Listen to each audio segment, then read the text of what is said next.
right, ladies and gentlemen, I have been putting off this video for quite a while, and it's been unfortunate. It's actually been 6 days since Joe Zija dropped this absolute goddamn bombshell upon all of the other Genshin VAs, honestly, all of the other Hoyo affiliated VAs that have been on a strike. And we've heard a lot of things, right? They've all been saying, oh, it's because of AI, oh, it's because of XYZ, oh, it's because of SAG-AFTRA. And boy, oh boy, after hearing some excerpts from what's been talked about in this sort of like fireside chat, it turns out not a lot of it is actually true. It turns out that we've been lied to, actively lied to, by a lot of these so-called professionals. And it seems like Joe over here is one of the only people who actually seems to have a legitimate take when it comes to this conversation. So with that, let's go ahead, let's get right on into it. We have a lot of context, a lot of information, and with all of the misinformation that's been flowing out across every side that he's going to talk about, we'll see what the final truth is. So let's get into it.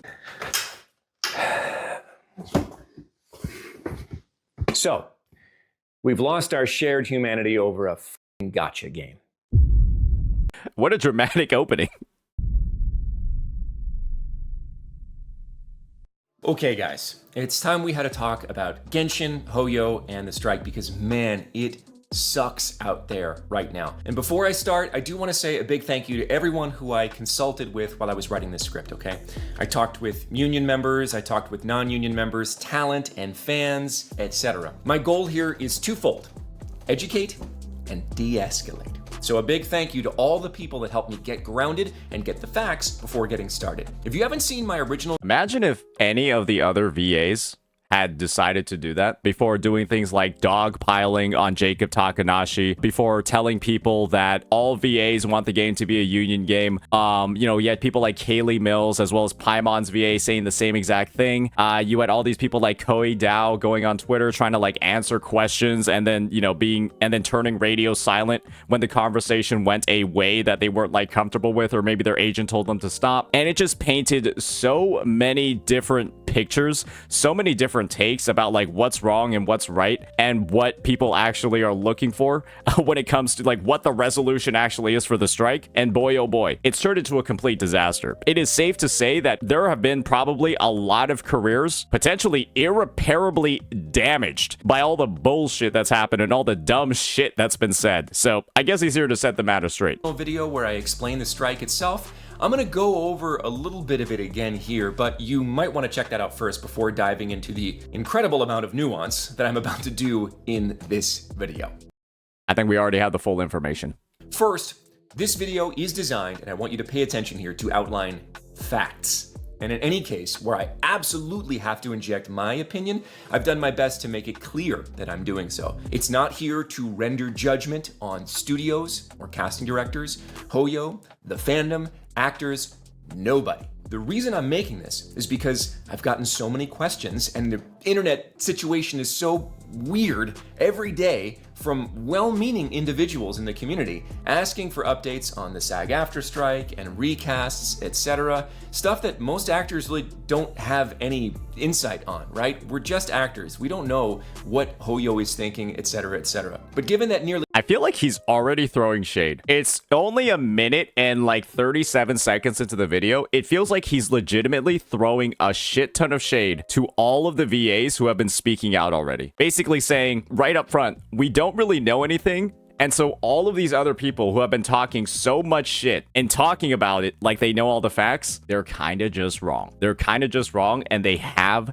been misleading you. Every social media platform has become a powder keg. I'm getting a little tired of seeing our shared humanity deteriorate over a gacha game, okay? This is the thing. Unfortunately, though, I don't know if that's the whole... I don't know if that's the right framing of the situation. To say that our shared humanity has been lost over a gacha game, I think it's a lot more than that. I feel like a lot of the friction, a lot of the negative press, a lot of the anger that's been directed towards VAs, that's been directed towards SAG-AFTRA, is the idea that, you know, businesses are like, the union is trying to like hold games and like businesses hostage by like infiltrating projects, breaking their own rules, trying to like convert projects to union. We had people like Kaylee Mills, right? We had people like Sucrose's VA. I don't remember her name because she's not important. We had all of these VAs going in and basically like disparaging and attacking Jacob Takanashi for just taking on a job and trying to feed his 2 kids. And according to Kaylee Mills, he just bought a new house. So I guess you can include paying his fucking mortgage so his home doesn't get foreclosed and his family doesn't end up in the fucking streets. She researched that on her own and decided to make that information public and then proceeded to delete her fucking Twitter, by the way. I think it extends far beyond a gacha game. At that point, you can say that gacha game is the origin, but let's just say we're losing our shared humanity because of the dog shit actions of other people. I think that framing would have probably been better than to just say, look at all this silly stuff we're doing because of a gacha. Look at all this. We're just being a bunch of silly geese. No, people are trying to like ruin careers and ruin lives over this. Phenomenon that is Genshin Impact and its follow-on Hoyo games have changed the voice acting industry and fandom in many ways. It's very, very unique. Some ways that I don't think are that great. This is my attempt to bring us back to reality with some facts. If you're looking for more toxicity or someone like spilling the tea, you are absolutely in the wrong place on this video. The other thing that I think that's good because every single VA that has basically contributed to the matter prior to this video has basically just been toxic. I can't think of like a single interaction that we've seen other than from like Auroron's or Fremene's VA, who are the ones who just like congratulated Jacob Takanashi for the right role. They've kind of been the only ones that just haven't been toxic. And this is definitely like, yeah, probably like the third, hopefully the third, that's going to follow in that path. Say is that I don't speak for any individual other than myself, even though I did a lot of research and talking with a lot of people to come up with the script for this video. The things I'm presenting here are what I believe to be true based on years of working in this industry, conversations with other actors, agents, directors, studios, etc., etc. I'm not a lawyer, I'm not a negotiator, or anyone who has the power to go out and affect change, okay? I'm someone trying to spread understanding in my role as a teacher and an actor in a world full of viral social media posts that are both untrue and inflammatory. And that's what we need now. We need shared understanding, okay? This is my attempt to provide it. Crazy disclaimer. First, let's briefly recap the SAG-AFTRA video game strike. The Actors Union is currently on strike, which means its members are not allowed to work for video games only, for a select group of production companies in the effort of bringing formal protections into our contracts regarding our voices being used for the purposes of AI. This means that actors who are a member of the union, SAG-AFTRA, are not allowed to work on those certain struck games from those certain struck companies. Definitely a great point of clarification over there. There have to be specific games and specific developers listed out, and those are the only ones that officially fall under the SAG-AFTRA strike. I'll say it again. The strike is for specific union games, for specific union signatories. Oh, hold up, time out. What I just said, add on to it, those games already have to be union games. So the strike is only for games that are already in the union. And so Genshin, Hoyo games, inherently being from China, are not in an American union. And so I guess breaking all of this down, every single strike then that all these Hoyo VAs have been doing, right? Every single public post made by every single voice actor bringing in SAG-AFTRA into the conversation, they were just lying. That is a crazy fucking bombshell to drop this early in the video. Basically, every single person that was trying to bring SAG-AFTRA into the conversation and that's why they were striking, they were just lying. So that's Kaylee Mills, that's Karina, that is Koi. Oh my gosh. For actors that are a member of the union. Games that are non-union, meaning that their companies are not signed to union contracts, are by definition not struck. In addition to that, games that started production before the strike are also not struck. It's a very confusing atmosphere, I know, but I can relieve that confusion for Genshin fans specifically by saying this. Do you know what company isn't in that select group of production companies being struck? Hoyo.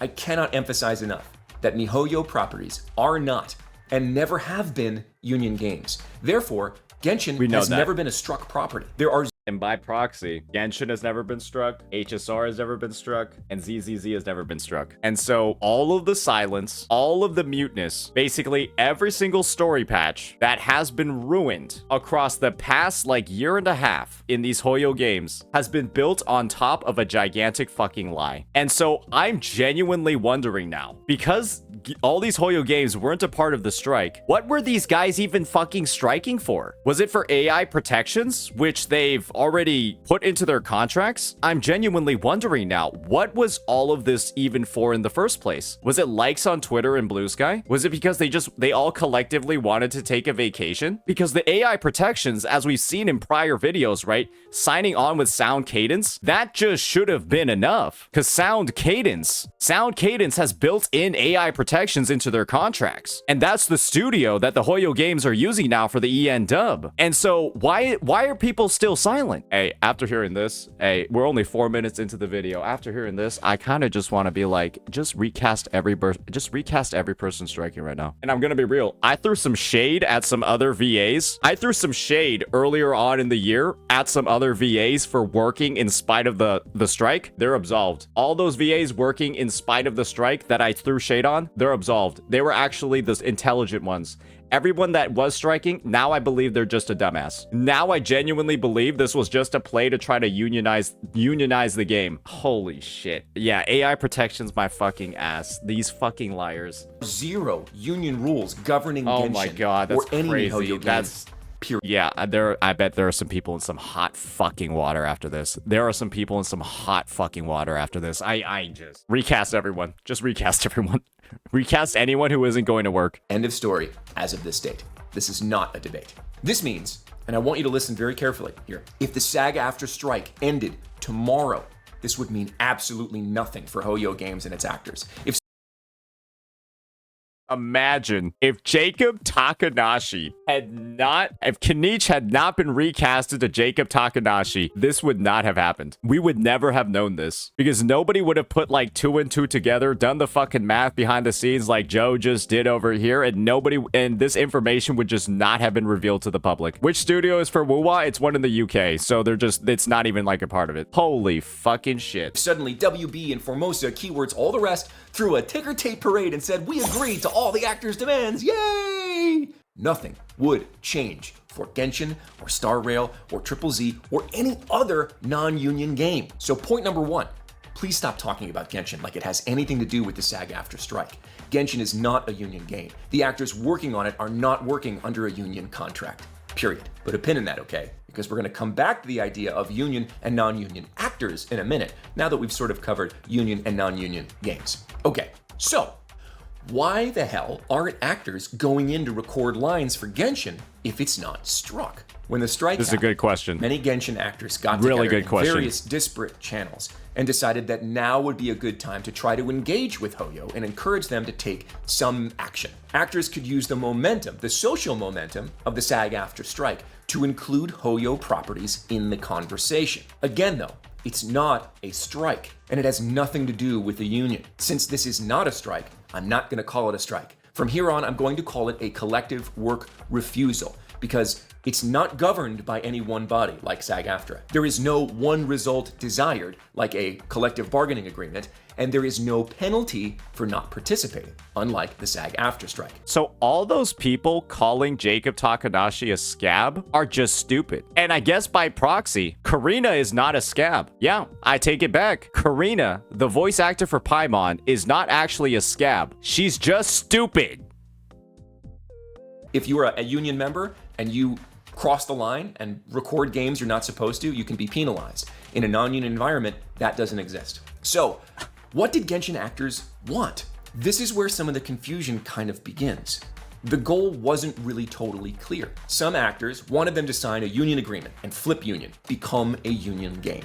So then it would be applicable for the strike. Hey, Genshin, can you just go ahead and become a union game so we can officially stop working? So you can officially be under strike?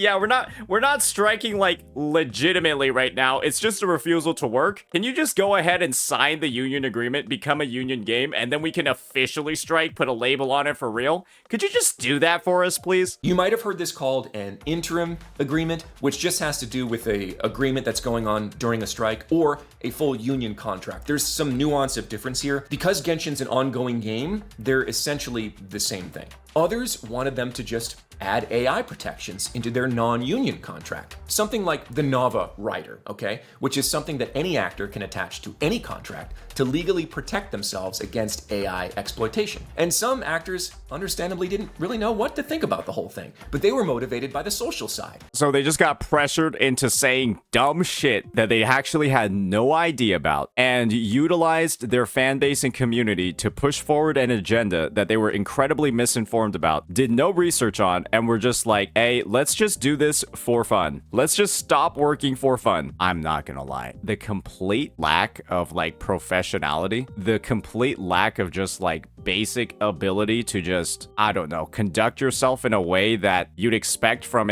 someone with a career is absolutely insane. Like how casual and like North American VAs are is fucking ridiculous. Like how casually they look at stuff like this. Solidarity, social obligation, community feeling, and they also refused to work. This is part of the problem of non-union games, or non-union anything, actually. Since there's no actual collective bargaining agreement governed by any union, it becomes difficult for a group of people to take a collective action.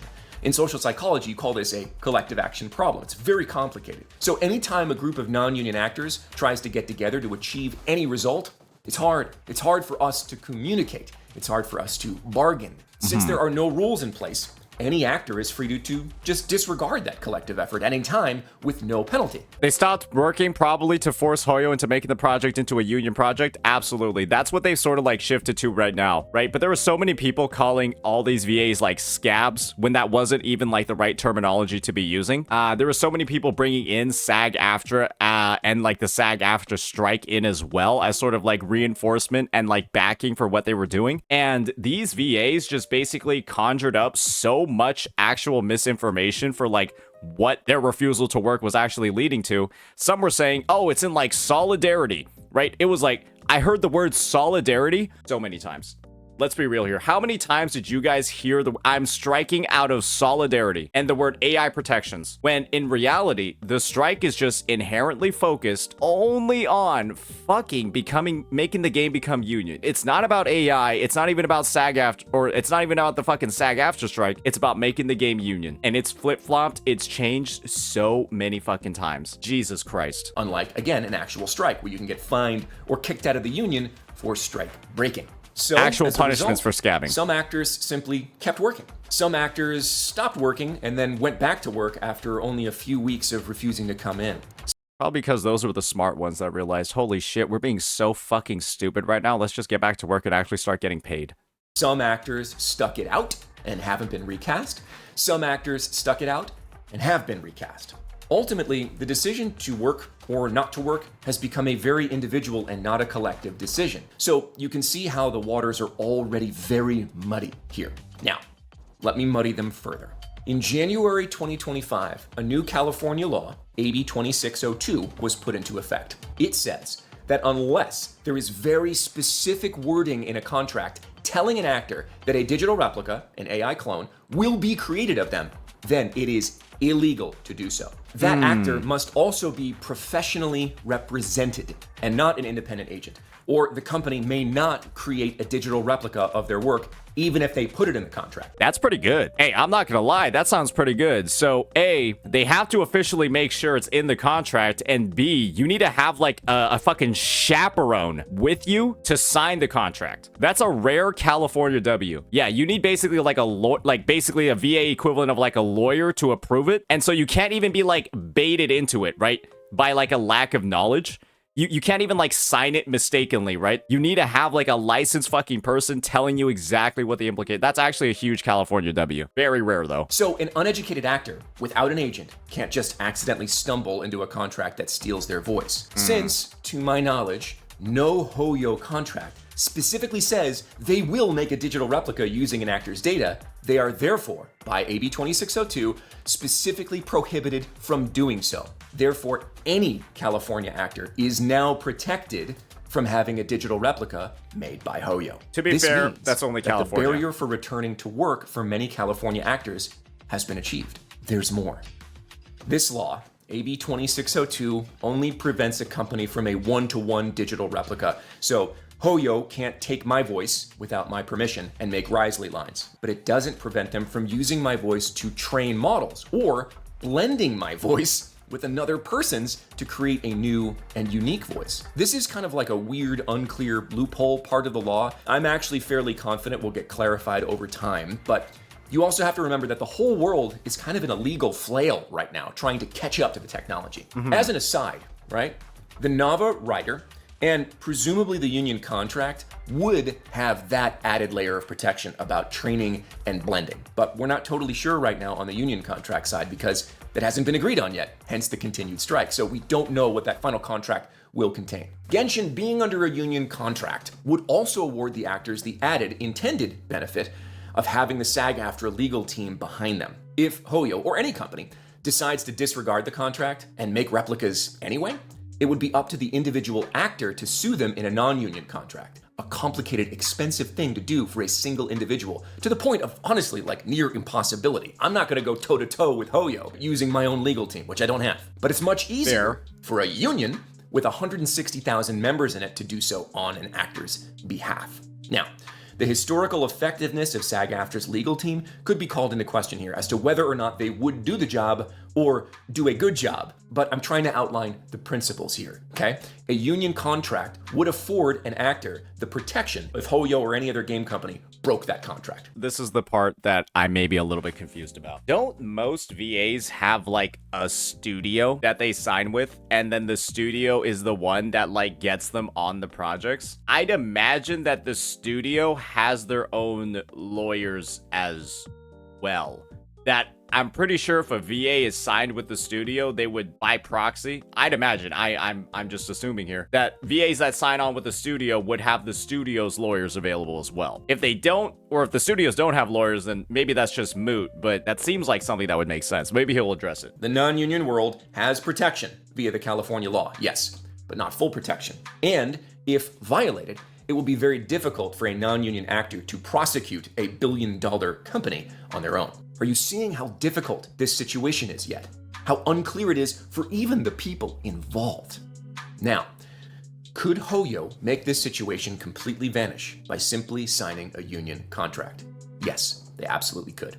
It's a good argument to make. It seems like a flawless argument to make, actually, if you have limited understanding of how union contracts work and what the implications are for the company, financially, legally, procedurally. There's more to this than just pencil whipping a contract, okay? Negotiations take time and patience, and the bigger the company, the longer they take.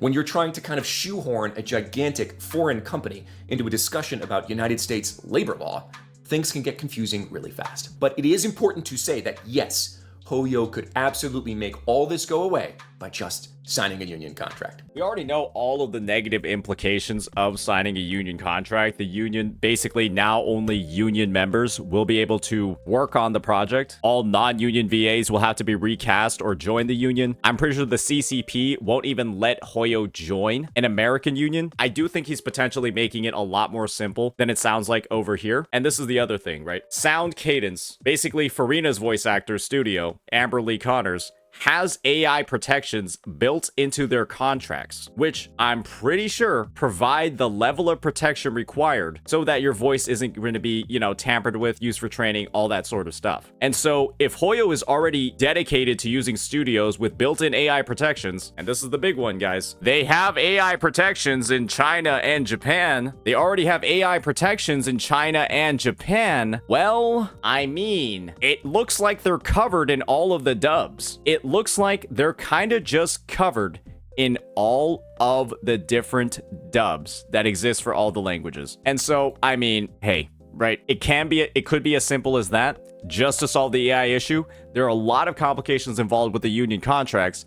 And boy, oh boy, I hope we talk about sound cadence.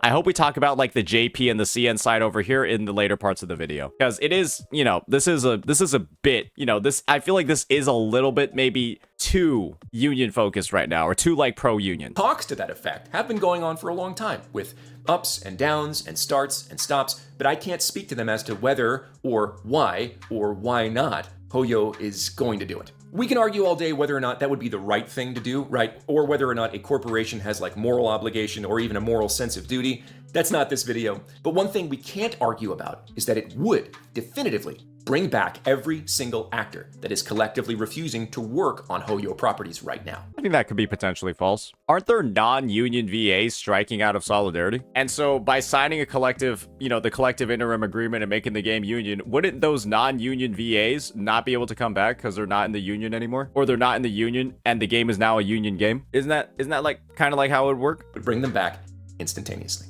While I've said that these things are complicated and unless they pay the 3K, right? Unless they pay the 3K application fee, just pull that right out of their fucking ass after they've been striking. And, you know, the implication of striking is that you're not doing work and you're not getting paid. And so, yeah, just pull 3K out of your ass after doing all of that. Outstanding move. they are. We also have to zoom out and acknowledge the elephant in the room here, okay? Hoyo is not a scrappy indie dev trying to count pennies to make it by. This is a multi-billion-dollar company operating on a global scale. If anyone has the resources, legal muscle, and the infrastructure to navigate a union contract, it's them. I said I would avoid speculation in this video, so I won't start throwing around ideas as to why Hoyo hasn't done this yet, other than what I've already said. But I do want to emphasize that this action is absolutely well within their power. Other companies like them in China have signed union agreements in the past. Okay. He's bringing a little bit of glue here. Apparently other CN games have signed union contracts. So interesting. Yes, the paperwork is real, the finances are real, the international complications are real, but let's be honest, resource constraints are not the barrier here. And that's part of what's made this situation so frustrating for so many people. The perception, maybe the reality, I'm not sure, that Hoyo could fix this with just a single signature on a union contract and just hasn't done it, right? That's what's frustrating people. Had Hoyo gone union a year ago, many of the actors working on it would have qualified for their health insurance on Genshin alone, a huge, huge benefit for actors. Yes, big corporations take a long time to make these sort of large decisions, but how long is too long? I can't answer that. We're talking about union VAs being able to get their health insurance just from working on Genshin. I mean, we do explore in this video, right? Maybe there's some people that have watched it before. We do explore in this video, right, what would happen to the non-union VAs signed onto the Hoyo games after signing the union agreement, right? We do explore that possibility where they'll either have to be recast or they'll have to join the union. He doesn't explain it. Oh, I do think that's, maybe this is a little bit more of a pro-union video than we thought. Yeah, what would happen to all of the non-union VAs is that they'd be able to work for like 3 months, or like, it's like a count of 3 somewhere else. And then after that, they would either have to be recast. Hoyo pays like a $500 fee every single time they use like a non-union VA. And then the non-union VAs would have to join the union or, yeah, be recast. So that's like a lot of headache. That's like a lot of paperwork. I'm not gonna lie, Joe, that sounds like a little bit more than just signing a signature on a page. And neither can people on Twitter. But let's talk about that decision to go union and how it affects more than just Hoyo. Let's spin it. I mean, even Paimon's VA said herself that she had 2 options, join or quit. Yeah, Paimon's VA has explicitly said that, you know, in a podcast that she was forced to join the union or she had to quit her job, quit her role in a certain game. Hope this helps, yeah. Around and talk about the actors and try my best to cover all the possibilities here.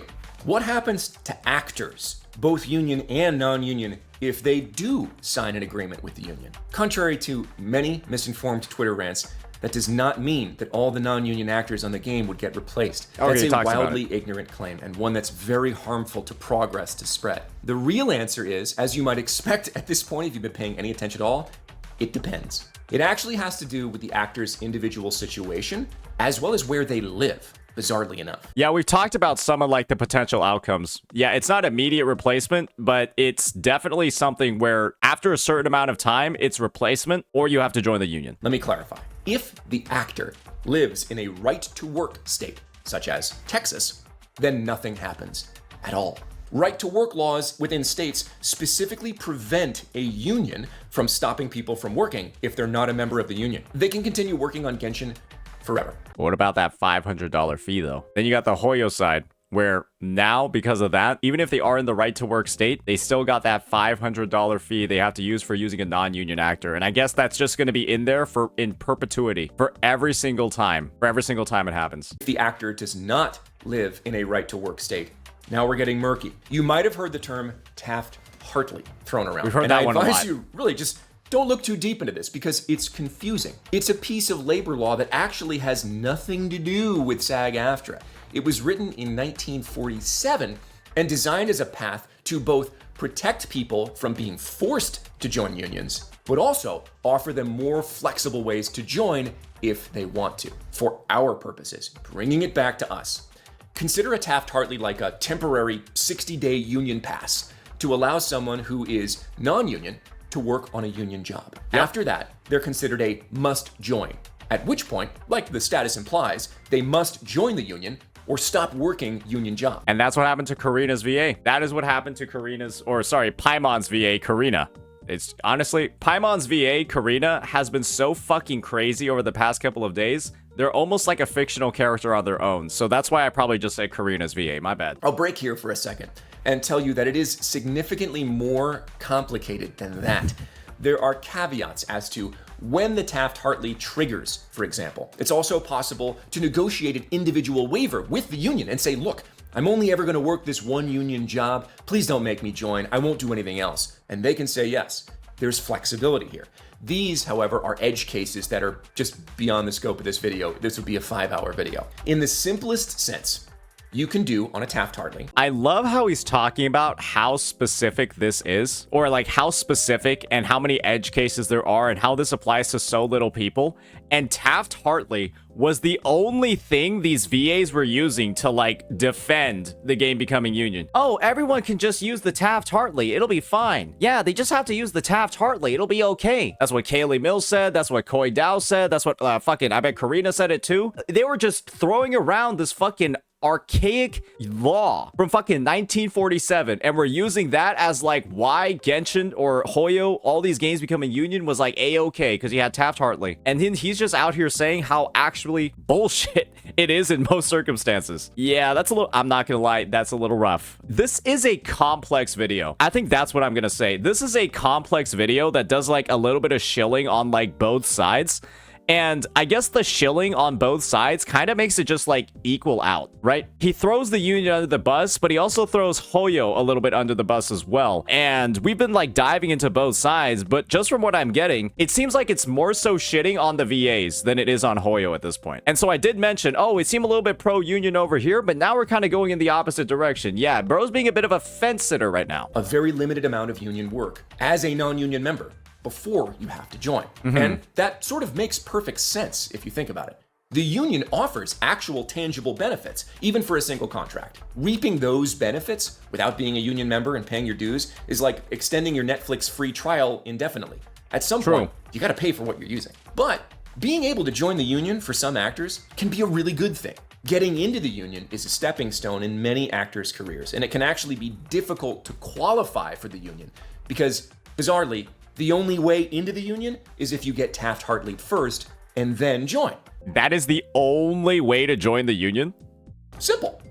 No, it's Okay. He was just using that to frame. Okay. He wasn't saying that as a fact. That part was a little bit confusing. It almost seemed like he was saying it like as like a matter of fact about the situation. Okay, he was just using. Okay, he was just making like a false statement intentionally to prove it wrong later. Okay. I was like, I'm not gonna lie. That might have been a slight misplay. That was a little confusing. I don't want to delve too far into union membership here, but it is important to understand and consider why an actor might not want to join the union. The entry fee itself can be steep depending on where you live. Mine was nearly $4,000 when I joined 10 years ago.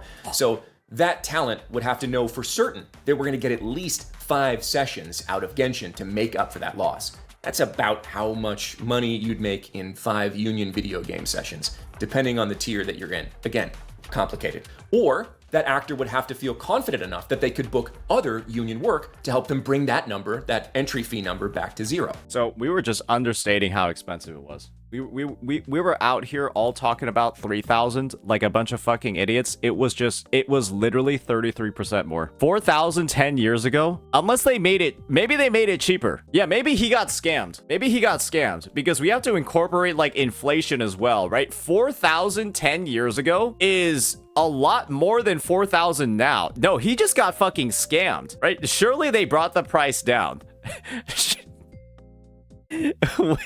Yeah, he got fucking milked like a cow. Holy shit. You do get pension and health benefits, okay?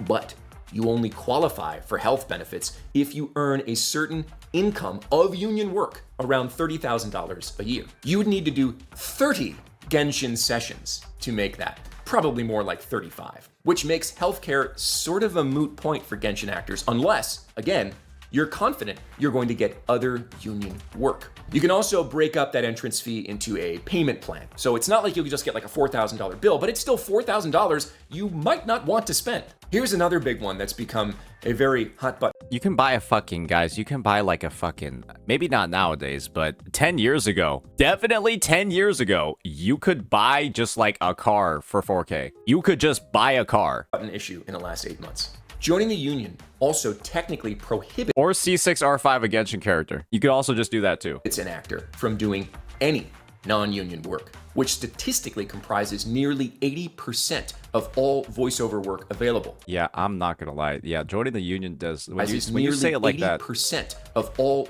When you say it like that, it sounds like joining the union is kind of like a, I don't want to say it's a dumb move, but you're making it look like it's a dumb move. Yeah, let me just join the union, right? Where I need to reach a certain amount of I need to reach a certain threshold of income from my job to receive any of the actual benefits that I want. But if I do join the union and I need to take on work to reach the threshold, I'm also going to be barred from 80% of projects. Wait, then why are there union members in a Genshin project? Oh, because they broke their own rule. Yeah, they broke the rules of the union and received absolutely no consequences for it at all. They got their cake and ate it too. Voiceover work available. We call this rule. Hey, honestly, W to them for getting it done. Like, clearly, right? They got their cake. They had their cake and ate it too. I mean, hey, it's a dog-eat-dog world out there. Hey, life's rough, man. You all know what was going on during 2020? The fucking pandemic, brother, man. Economy was in shambles. So what? Oh, hey, what am I gonna say about somebody just trying to make a buck? Hey, fuck it. They gotta pay off that 4K application fee somehow. Global Rule 1. So you might have heard that terminology before. Yep. When you're union, you cannot work non-union jobs. Period. Yep. Yikes. So now I'm going to start dividing the room here in this video. I'm going to piss some people off because even if you're a little bit of a detective, you have to be asking this question so far. I mean, this is probably the first question that I would ask. Joe is in the union, right? Joe is in the union. And let's be real here. He voices a character in Genshin Impact, and Genshin is a non-union game, so he is kind of, he's breaking the rules too. It's a bit of a funny video, right? It's a bit of a funny video when you think about it that way. It's yeah, there we go. If you're in the union and you're in Genshin, are you breaking the rules? The answer is yes, right? You guessed it. You've been paying attention. It depends. But yes, probably you are breaking the rules. The it depends. Just say yes, bro. Just say yes. The fuck? It depends. But probably yes. What? Okay.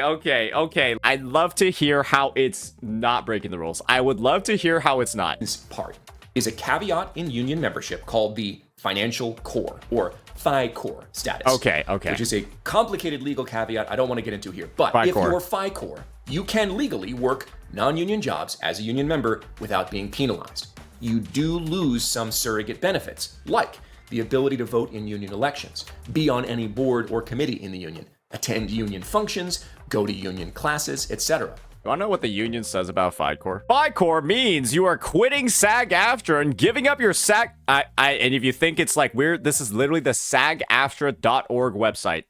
Hey, I'll move my chat so you can fucking see it better. I'll move my fucking chat so you can see it better. SAG-AFTRA.org financial core. It means you are quitting SAG-AFTRA and giving up your SAG-AFTRA card membership, get the facts, is someone pressuring you to go financial core. Here are ways to say no. Oh my god. Oh my god. It's just clearly, I think you'll know what to think after this. You do retain health and pension benefits. I say this here because I get that question a lot, specifically about health and pension. There used to be a large social stigma associated with being FICOR. For example, the SAG-AFTRA official website still calls them scabs. It's a little strange, but as the landscape has changed over the last 20 years, particularly in voice acting, it's not quite the reality anymore. Again, 80% of the work out there for voice actors is non-union. However, if you're a full union member and you work a non-union job and someone reports you and the union decides to take action, you could get in trouble for breaking Global Rule 1. You could get fined, or you could get kicked out of the union, or you could just get a nasty letter in the mail. Minus 4K. Kicked out of the union, minus 4K, minus health insurance, minus pension. But I guess they just never do that. Otherwise, there wouldn't be this many union VAs actually working non-union jobs, right? I'm pretty sure if somebody was I don't think a lot of people are willing to risk losing their pension, losing their health insurance, yeah, losing all of that, and like 4K on top of all of that, just to work a non-union job. I feel like I just can't really fathom that they're ever really enforcing it. Kind of depends. So for a Genshin actor, to avoid that, you could theoretically join the union if you're a must-join after working for over 60 days on a Taft-Hartley, and then immediately go FICOR. So wait, non-union, so union looks the other way and then kicks a bunch of members, and then a bunch of members are one union glance away from getting kicked out? Apparently, yeah. So there are a lot of active union members working on Genshin Impact right now, and theoretically, based off of what he just said, they could just be kicked out of the union and lose their health insurance and pension, like whenever SAG-AFTRA wants. It could just happen whenever SAG-AFTRA wants. So they basically are like always. You guys know about the sword of Damocles, right? Where it's like the fucking sword right above your head that's like hanging on by a string, and then at any moment it'll just come and like fucking, right? Yeah, it's just that. Maybe these guys just have like the biggest balls ever. They're just brave as hell. But there's also the flip side to it. I think this is the reason why they don't actually kick everybody out. As a union member, I'm not allowed to audition for non-union work. Fact, you are allowed to audition for non-union work. You cannot work without a union contract. But what you can do is you can land the job, get a union contract, and then turn that non-union production union. So basically, audition for the role, wait until like the casting call and all of that is over, and then strong arm the director of the game, or like the directors are working on the game, into forcing the union, or forcing the game to become union, unless you want to go through all of the casting over again. Yeah, maybe that's why they're not punishing anybody who's a union member. You're never actually forced into being a full member of the union. You do, in fact, have options. But the landscape is complicated. The truth of it is, though, that many union actors do take that calculated risk without going FICOR, because they need to work to live. And again, 80% of the work for voice actors is non-union. There are droves of union actors on the Genshin ZZZ. I don't think he's gonna bring up that article from 2015. I'm gonna be real. Respect to Joe for making this vid. I don't think he's gonna bring up that point. And Star Railcast and many other incredibly popular games that are doing this. Union voice actors, now on-camera actors has a little bit of a different culture that makes zero sense for me to go into here. Union voice actors work non-union jobs fairly often. We also call this working off the card, and historically have not gotten in trouble for it. I have several ideas about why, but again, I'm really trying hard to stick to facts. This is probably one of his ideas why, and I think I'm just gonna be honest here, right? I'm gonna call a spade a spade. I think him saying the whole I'm just gonna stick to facts over here is kind of like his out to not talk about the elephant in the room, which is this article. It is his out to not talk about this gigantic fucking elephant in the room. Yeah, because this one, that one's pretty fucking stinky. Not speculation here. This isn't something you could definitively, deduce. But during a video game strike, the union might take the opportunity to send a message to a bunch of union actors working off card on really popular non-union games to make a point. And that brings me to the real tricky part, the social side of things. Rules and regulations are one thing, but industry perceptions and relationships are something completely different. I want you to understand that I'm not getting to this here because this is not measurable. It is a feeling. It is actually part of the problem in a lot of ways. So when we start asking questions like, well, why doesn't everyone just go FICOR? Or are people being blacklisted for working on non-union games during the strike?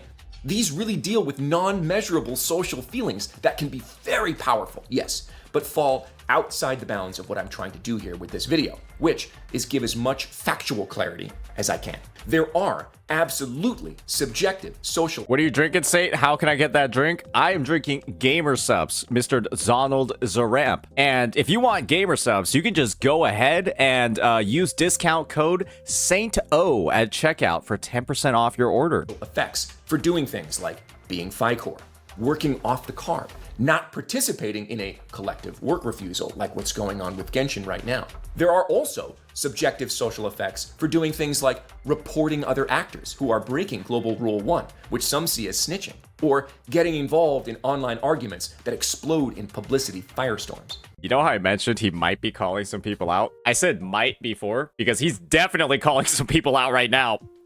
Ooh, ooh, ooh, ooh, ooh, ooh. That must not feel very good. But since I can't define those, I really don't feel like they have a place in this video. Anyone who says they have the facts on social repercussions during a time like this is certainly definitively incorrect, because there is no such thing. But I bring it up here to let you know that actors, and I say actors here specifically because it's hard to define like a company's social influence. Actors are being influenced in their individual decisions by these social factors as well, which are very undefinable. These are questions like, if I work on Genshin during the strike, even though I'm FICOR and it's totally legal, will other actors shame me? Or if I refuse to work and then get recast, what happens to my career? Genshin is my only big project right now, and I'm not. Let's just be real here. If you refuse to work with Genshin as your only project, I do think you're just stupid. I think that you're just willingly giving up your career for fun. At that point, I don't think very many people should just be that sorry for you. If you know that this is your only project that you have to work on and you're simply choosing to like not work and you think, haha, they'll never recast, I think you're just stupid. I really do think you're just stupid in that scenario. Yeah, 1,000,000%. Not confident in my ability to get more work.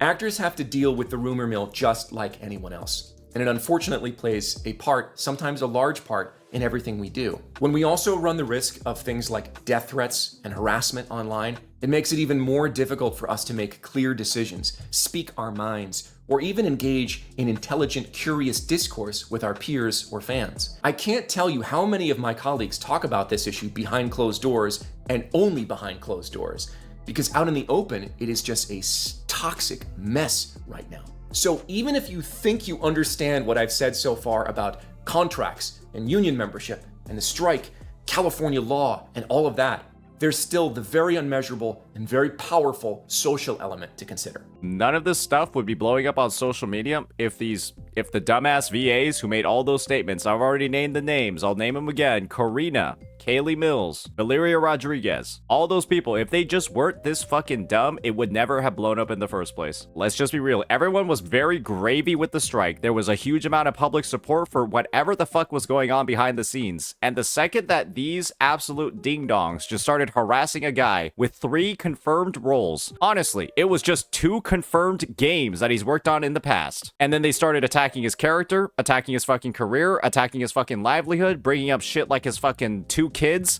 and his fucking new house that he just bought, claiming that his wife was the breadwinner and so that it didn't really matter what roles he was having. It's just, if they weren't doing this absolutely ding-dong headed stupid ass shit, it would never have blown up. And so really, I do think that Joe's being a little bit too generalistic over here. I feel like Joe is, you know, talking about like the toxic atmosphere and stuff. I'm not gonna lie, I don't think there was any toxicity at all until those VAs that I mentioned started being a bunch of fucking idiots. And that's the take I'll go with. That's my thoughts on the matter, and I'm pretty sure those thoughts resonate pretty cohesively throughout most of the community. All of the above goes into the single decision of an actor to work or not work on not just Genshin, but many, many projects. I hope you're understanding how complicated this situation is. We're dealing with laws in multiple states, multiple countries. We're dealing with the union. We're dealing with non-union independent contracts. We're dealing with fragmented AI protections, some of which are full, some of which are not. And worst of all,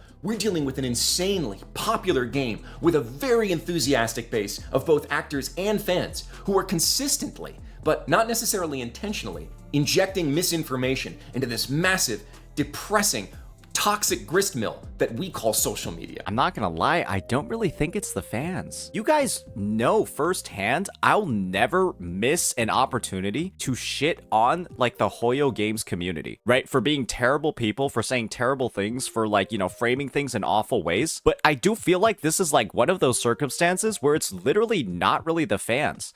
The fans are just mad because because they were lied to. They were essentially lied to in so many different ways, intentionally or not, by all of these VAs that they once had so much respect for and, you know, liked so much in the past. And to come under the realization that all of these characters were being unvoiced, all of these mute dialogues, all of these mute story quests, all of these like awful things going on with the game that diminished their enjoyment of it were happening because of like reasons that people were just lying about. And so to put all of this blame on the fans is just like, man. What I think Joe means is the Hoyo shills encouraging the fake narrative by the toxic VAs shit-talking other VAs taking work. Personal opinion. Yeah, it was definitely on both sides. Yeah, there are definitely some people that were still in defense of the VAs as well. Protected by the anonymity of a profile pic of a cucumber with sunglasses or whatever, people then feel free to take small nuggets of truth, wrap them in a giant cocoon of opinion, then set them on fire and toss them around with a lot of vitriolic language behind them. Because it gets the clicks. And we're all more concerned with dunking on each other than learning about each other. You know, in some ways, this is a very human reaction. We don't want to operate in a gray area. We want things to be simple and clean. We want good guys and bad guys. Will Hoyo go union?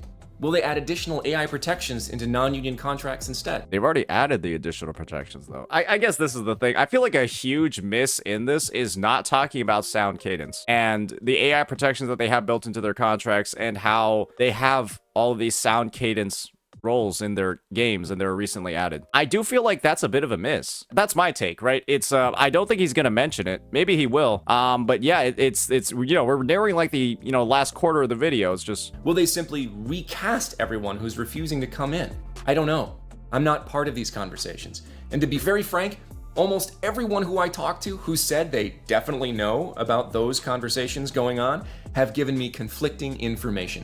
Which means that, again, lots of people are saying they know when in fact they don't. And again, if the people on the front lines in this industry don't have all the information, Reddit probably doesn't either. What we do know is that nothing has changed for Hoyo contractually yet. And they have, in fact, recast actors who have refused to come in. They waited a while with their character silent before doing that. What they're waiting for, I'm not totally sure. We do know that Chinese companies tend to not bend to the will of the masses. They don't respond well to mob rule on social media. But we also know that other large Chinese developers have signed union contracts with no problem. Should they protect their actors from AI exploitation? Yes, absolutely. No one will argue that. It's a difficult claim to make that actors shouldn't have agency over their likeness. But will Hoyo do it without some sort of intervention law like California AB 2602 to do it for them? I'm not sure. I feel like with the whole sound cadence thing they have. A collective work refusal pushed them to do it? Evidence right now is not saying so, no, but that could change. I'm not sure. I don't have a crystal ball on this. Will Hoyo fill those roles that it's recasting? We're seeing now that they likely will. They have in the past. They may continue to do so in the future. Can you TLDR sound cadence? I think I've talked about it before, but I'll just talk about it again. Sound Cadence is a voice actor studio that many VAs have signed on to continually work on Hoyo games that guarantees AI protections to all of its VAs. And when Sound Cadence, you know, directs these roles to Hoyoverse, and then Hoyoverse use these actors on projects that are from Sound Cadence, they gain AI protections on their voice. That's what ZZZ uses. And so it's just, I guess the lack of mention of it in here, I'm not gonna lie, Joe's in the union, right? And so maybe because Sound Cadence is kind of like butting heads with the union to a degree, I can imagine maybe he was told not to mention them. So actors need to decide individually what they're going to do with all of this data. As you can see, it's not easy. I'm trying very hard here not to comment on specific subsets of this issue about what's going on literally right now with individual people, because a semantic argument really helps nobody at this point. But I will say this. If you're finding yourself on an extreme side of this issue, one way or another, it's probably time to admit to yourself that it's because you don't have all the information. Because once you do have all the information, It's very hard to play this as black and white as social media wants us to play.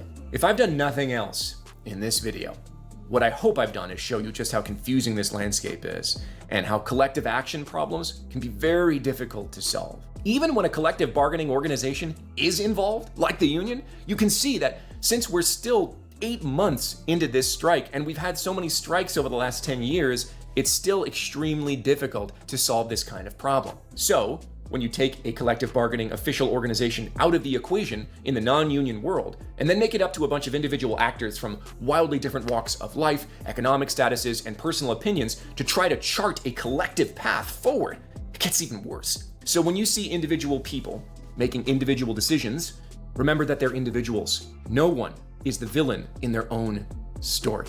Except Paimon's VA and Kaylee Mills. No, they're villains through and through. They're like the Thanos of fucking voice acting, except with none of the Infinity Stones and none of the power. But you might be the villain in somebody else's. With the exception of my several rants about the danger of social media toxicity and mob rule in this video, something I feel very passionate about on the side, I also hope I achieved my objective of teaching instead of influencing, okay? I'm not looking for you to take action. I'm looking for you to understand and think for yourself. My goal here was to break down the many complicated facts of the current strike, how Genshin and Hoyo are involved, how actors make decisions and talk to each other, bargain, build a career in a field that's very difficult to navigate, to grow in, and succeed in. It is my sincere hope that this video will move the global conversation forward toward a productive resolution that respects not just human performers, but human beings. As I wrap this up, I imagine that many of you are feeling a little hollow. You might have come here looking for the right answer, and I've just spent a fair amount of time telling you that there might not be one. That's fair, right? I can see why there are some people that aren't too happy with this video because this doesn't give you any call to action at all, right? This video doesn't necessarily tell you which way to feel about the matter, but I do think that there are just like some straight facts about the scenario, right? Public perception of the VA strike has been completely flipped on its head by the actions of some very unintelligent and uninformed individuals, and those individuals were, in fact, the voice actors. And what that's led to is a lot of information being thrown across various sides, some of it accurate, some of it not. And that's led to, you know, some bold claims being made about certain things, some confusion about what strikes or like what is a scab or like what is FICOR, what is all of this stuff. A lot of people are learning things very, very, very quickly. And that is how, right, a lot of like bad takes can spread. But at the end of the day, I do think that everyone is entitled to their own opinion on this matter. When you look at just like what these VAs are doing in isolation and you take all this information and then transpose it on all of the VA interactions you've seen across the past few weeks, the only VAs that look good coming out of this are the ones that never spoke about it at fucking all. Your Zach Aguilars, your Jacob Takanashis, your Auroron VAs. Those guys are the only ones that come out of this looking fine. Everyone else that's honestly spoken about it at all and try to get into details, try to get into the nitty gritty, try to talk about like fucking Taft Harley and like all this shit, they look like dumb basses, 1,000,000%. I'm not here to give you a best path forward. Other than that, I know that the toxic online discourse needs to stop immediately, and we need to spend a lot more time listening than talking. But on the bright side, this nebulous area is where we tend to thrive and make great progress as a society.